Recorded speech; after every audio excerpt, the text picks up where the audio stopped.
क्या आप जानते हैं कि माँ दुर्गा के कितने रूप हैं? क्या आप जानते हैं कि माँ दुर्गा के इन रूपों का नाम क्या है? क्या आपने कभी सोचा है कि माँ दुर्गा के नामों के पीछे का रहस्य क्या है और इन नामों से हमें क्या सीख मिलती है?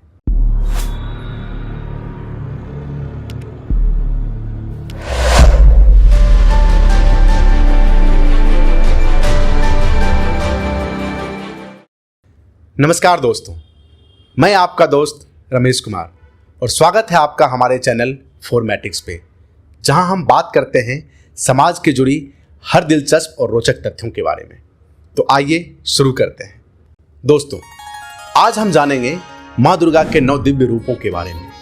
ये 9 रूप, जिन्हें नव दुर्गा कहा जाता है, जीवन के अलग अलग पहलुओं का प्रतीक है और हमें आंतरिक शक्ति, धैर्य और साहस प्रदान करते हैं।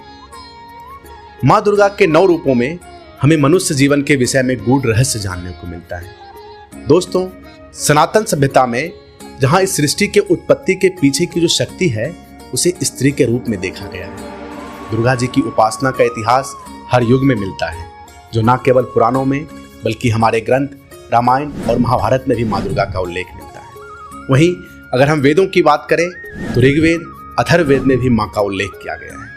तो आज के इस संकलन में हम जानेंगे कि माँ के 9 रूपों के पीछे का रहस्य क्या है और उसकी सिग्निफिकेंस क्या है।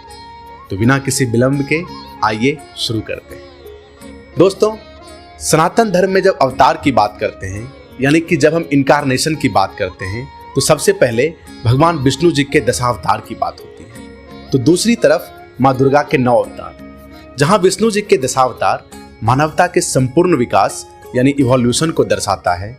कि जैसे उनका प्रथम अवतार मत्स्य रूप हमें ये दिखाता है कि कैसे जीवन की उत्पत्ति समुद्र से हुई, और उनका कूर्म अवतार कि कैसे समुद्र से जीवन थल पे आया, फिर वराह अवतार कि कैसे जंगली जानवर बने, फिर नरसिंह, और उसके बाद आने वाले अवतार जैसे कि परशुराम, भगवान श्री राम, भगवान श्री कृष्ण, बुद्ध, कल्कि। और ये सभी अवतार हमें ये बताते हैं कि कैसे मनुष्य की बौद्धिक क्षमता विकसित होती गई और साथ में ही उसकी इच्छा और आकांक्षा। जैसे विष्णु जी का अवतार हमें पूरी मानवता के बारे में बताता है, वहीं दुर्गा जी का अवतार हमें एक व्यक्ति और इंडिविजुअल के जीवन के अलग अलग पहलू और उसकी जिंदगी की यात्रा के बारे में बताती है। तो आइए अब हम माँ के 9 रूपों का एक एक करके विवरण करते हैं। माँ का प्रथम अवतार है माँ शैलपुत्री। वंदे वांछित लाभाय चंद्रार्धकृत शेखराम वृषारूढ़ाम शूलधराम शैलपुत्रीम यशस्वी। दोस्तों, दुर्गा जी का प्रथम अवतार शैलपुत्री है, और अगर आप नाम पे ध्यान दें तो इसमें 2 चीजें देखने को मिलती हैं, शैल और पुत्री।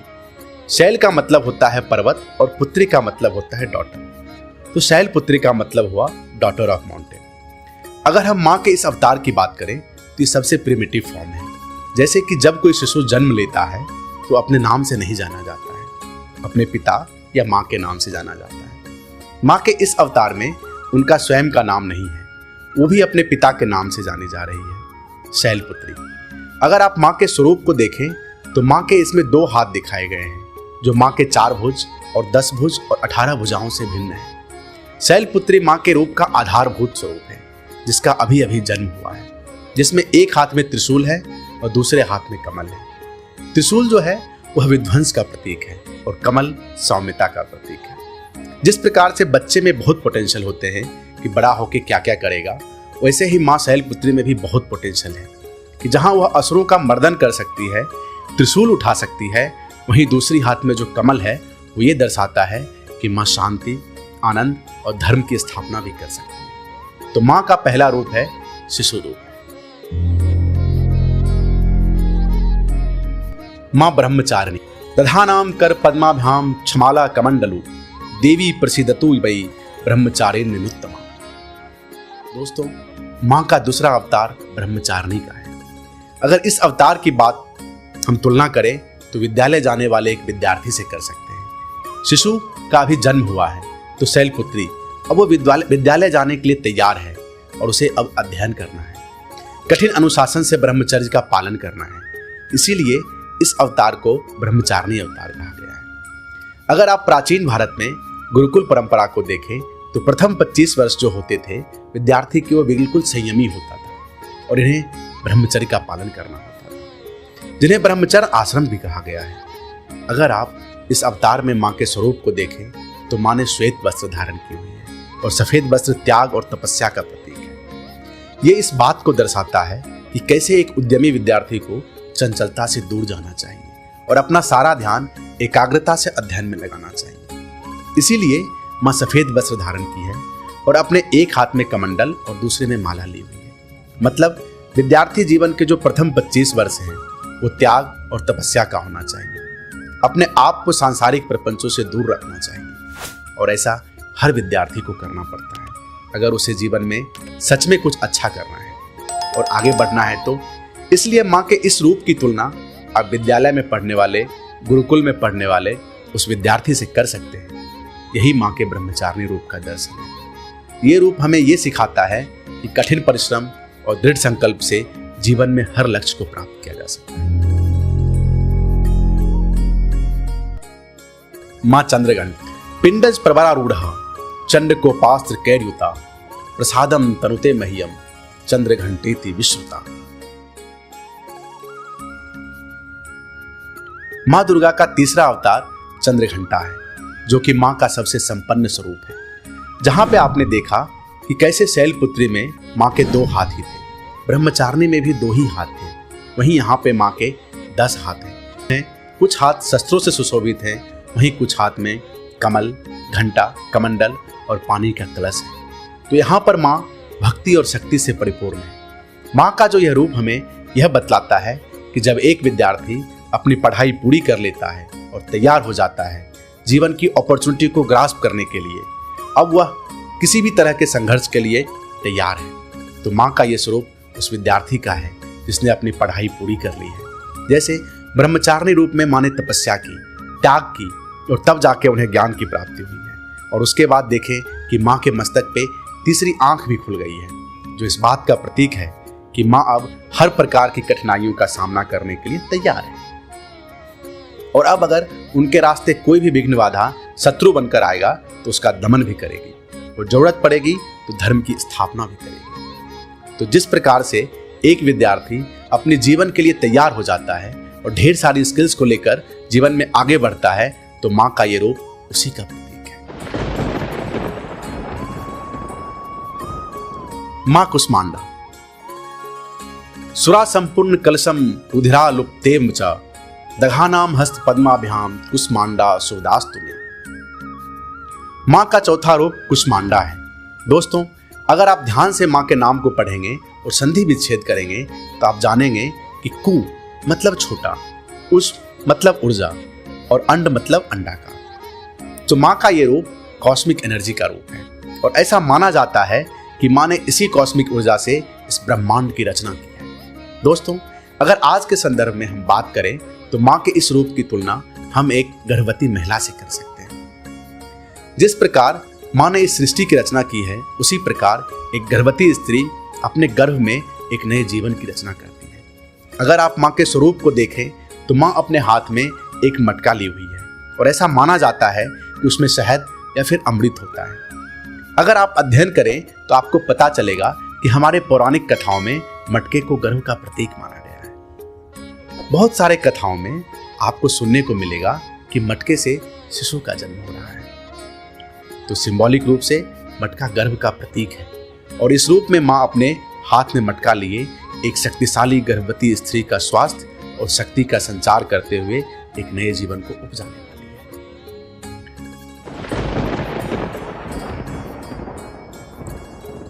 5वें दिन माँ स्कंद माता की पूजा होती है। सिंहासनगता नित्यम पद्मांजित करद्वया शुभदास्तु सदा देवी स्कंद माता यशस्विनी। ये भगवान कार्तिकेय स्कंद की माता है। शैलपुत्री ने ब्रह्मचारिणी बनकर तपस्या करने के बाद भगवान शिव से विवाह किया। उसके बाद स्कंद उनके पुत्र रूप में उत्पन्न हुए। अब जो माता प्रथम अवतार में शैलपुत्री थी, अब वो माँ बन गई है और उनकी पहचान अपने पुत्र स्कंद यानी कार्तिकेय के नाम से होने लगी है और स्कंद माता कहलाने लगी है। तो ये जो स्वरूप है माँ का, यह देवी प्रेम, करुणा और मातृत्व का प्रतीक है। जब कोई स्त्री माँ बन जाती है तो उसके स्वरूप की तुलना आप माँ के इस रूप से कर सकते हैं। आप देखेंगे कि माँ ममतामयी है, पुत्र प्रेम वात्सल्य से परिपूर्ण है, इसलिए उसके हाथ में कोई शस्त्र नहीं है। अभी उनका ध्यान सिर्फ अपने बच्चे पे है और उनका चित्रण स्कंद पुत्र को अपने गोद में लेकर विराजमान है। इसलिए स्कंद माता को गॉडेस ऑफ मदरहुड भी कहा गया। मां कात्यायनी। चंद्रहासोज्ज्वल करा शार्दूल वरवाहन कात्यायनी शुभम दधादि देवी दान वाघतिनी। दोस्तों, मां के छठे अवतार को हम मां कात्यायनी की पूजा करते हैं। महर्षि कात्यायन की कठिन तपस्या से प्रसन्न होकर उनकी इच्छा अनुसार उनके यहाँ पुत्री के रूप में पैदा हुई थी। महर्षि कात्यायन ने इनका पालन पोषण किया, इसीलिए इनको मां कात्यायनी कहा गया है। मां का यह रूप विकराल और शक्तियों से परिपूर्ण है। मां ने इसी रूप में महिषासुर का मर्दन किया। मां का यह रूप यह दर्शाता है कि जब एक स्त्री मां बन जाती है तो वह सर्वशक्तिशाली हो जाती है, सर्वशक्तिमान हो जाती है। अब वो किसी पे डिपेंड नहीं करती है, अपने बच्चों और अपने लिए वो स्वयं में काफी होती है। समाज के किसी भी बुराई से लड़ने और उस पर विजय प्राप्त करने के लिए सक्षम है। इसलिए मां की शक्तियों को दिखाने के लिए कभी कभी उनकी 18 भुजाएं भी दिखाई जाती है। तो मां का जो स्वरूप है वो किसी भी स्त्री के मां बनने के बाद का जो स्वरूप है वो सर्वशक्तियों से ओतप्रोत है और इसलिए मां को यहाँ गॉडेस ऑफ पावर भी कहा गया है। मां कालरात्रि। एक वेणी जपा कर्णपुरा नग्ना खरास्थिता लंबोष्ठी कनी कारकनी तैलाभ्यक्त सारिणी वाम पादोल सालोह लता कंटक भूषण वर्धन मूर्ध्वजा कृष्णा कालरात्रि भयंकरी। दोस्तों, मां दुर्गा का सप्तम अवतार कालरात्रि है, जिसे हम काली अवतार भी कहते हैं। अगर हम कालरात्रि के अर्थ को समझे तो दो तरह के अर्थ मिलते हैं। एक होता है रात्रि की तरह काला और दूसरा होता है काल को निगल जाने वाला। मां का यह स्वरूप बहुत ही प्रचंड और प्रलय रूप है। यहाँ पर अंधेरे का मतलब सृष्टि के प्रलय होने से है और काल उसे निगल रहा है। जहाँ पर काल सृष्टि को निगल रहा है वहीं पर मां काल को निगल रही है। मां के सब्र का बांध अब टूट चुका है। मां ने इसी रूप में रक्त बीज का रक्त पीकर उसका वध कर दिया था और उसके क्रोध की सीमा इतनी बढ़ गई थी कि स्वयं उनके पति देवों के देव महादेव को आना पड़ा था उनको शांत करने के लिए। तो ये माता का बहुत ही रौद्र रूप है, जो ये दर्शाता है कि जहाँ एक स्त्री ब्रह्मांड को रच सकती है, एक शिशु को जिंदगी दे सकती है, संसार का पालन कर सकती है, वही स्त्री समय आने पर अपने विकराल रौद्र रूप धारण कर जीवन को ग्रहण भी कर सकती है। जहाँ ब्रह्मांड की रचना हो सकती है तो ब्रह्मांड का प्रलय भी हो सकता है। माँ का यह रूप हमें यह सिखाती है कि हर बुराई का अंत अवश्य होता है और अच्छाई की हमेशा जीत होती है। मां महागौरी। श्वेते वृषे समारूढ़ा श्वेतांबरधरा शुचि महागौरी शुभम विधान महादेव प्रमोददा। दोस्तों, मां अपने पंचम अवतार स्कंद माता यानी कि मां बनने के बाद अपने शक्तियों के सर्वोच्च पद पर चली जाती है। जैसे कि उन्होंने कात्यायनी रूप लिया जो सर्वशक्तिशाली है, फिर कालरात्रि जो बहुत ही क्रोध और विकराल रूप है। तो ये जो रूप है ये माता का कंप्लीट रूप है। तो इसके लिए आप देखेंगे कि षष्ठी और सप्तमी के बाद मां की उपासना पूजा बहुत ही तीव्र हो जाती है और सप्तमी, अष्टमी और नवमी का पूजा बहुत ही महत्वपूर्ण होता है। जिस प्रकार मां ने कात्यायनी और कालरात्रि में अपनी शक्ति और रौद्र रूप के पराकाष्ठा को दिखलाया, वहीं पर मां शांति, सौम्यता और प्रेम की पराकाष्ठा पे भी जा सकती है। तो मां का वही ये स्वरूप है मां महागौरी का। मां अपने इस रूप में अपने परिवार यानी कि पति शिव जी और अपने बच्चे कार्तिकेय जी और गणेश जी के साथ प्रेम और सौहार्दपूर्ण रूप से रहती है। तो ये जो मां का रूप है वो किसी भी स्त्री का उनके परिवार के प्रति समर्पण को दर्शाता है और ये बताता है कि कैसे एक स्त्री अपने परिवार की सुख और उन्नति के लिए समर्पित रहती है। मां का महागौरी स्वरूप अत्यंत ही वात्सल्य, प्रेममयी और सौहार्दपूर्ण स्वरूप है। मां महागौरी हमें जीवन में शांति और संतुलन रखने की शिक्षा देती है।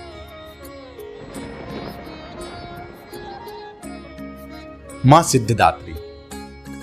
सिद्ध गंधर्व यक्षा धैर्य सुरैर मरेरपि सेव्यमाना सदा भूयात् सिद्धिदा सिद्धिदायिनी।